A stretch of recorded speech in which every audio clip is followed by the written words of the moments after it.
Good morning, everybody. It's Saturday morning here in Jerusalem, so happy Shabbat. You can see my hotel in the background.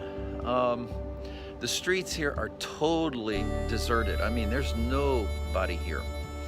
And I'm on my way down to the what they call the Old City, and I'll be shooting some video from there.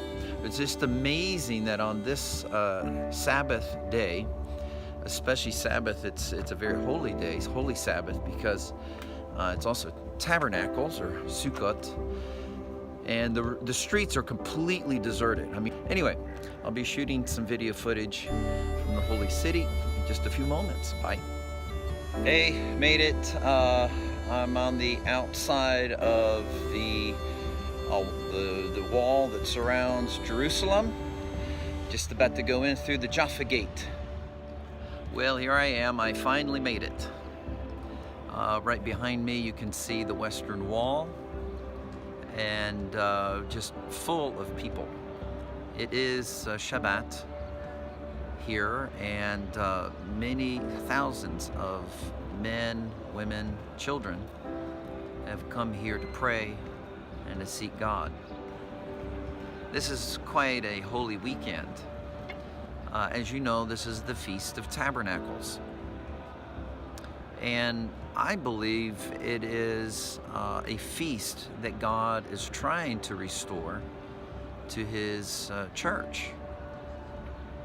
You know that in Zechariah chapter 14, in verses 16 and 17, it is clearly written that the nations, which speaks of the non-Jewish people of the world, shall come up to Jerusalem at the Feast of Tabernacles and worship the Lord, the King of the universe here.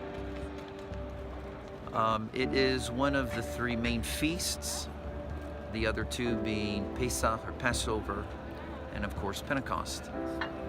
Two of the three feasts are quite widely observed by Christians, but the Feast of Tabernacles has largely been ignored by the church for the better part of 2,000 years, and that has to change.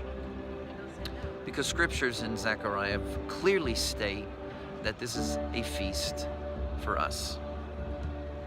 And so on this special morning, I would ask not that you would pray for me, but that you would pray for the peace of Jerusalem. But pray also for yourselves. I know many of you cannot make the physical trip to Jerusalem each year at this time, but we can certainly change our hearts and recognize that this is a feast of our God. Now, I will be with you next weekend for our celebration of this time that we call the Feast of the Lord, and I trust that you will all participate in that. And so from Jerusalem, I wish you a great Sunday morning. Bye-bye. God bless.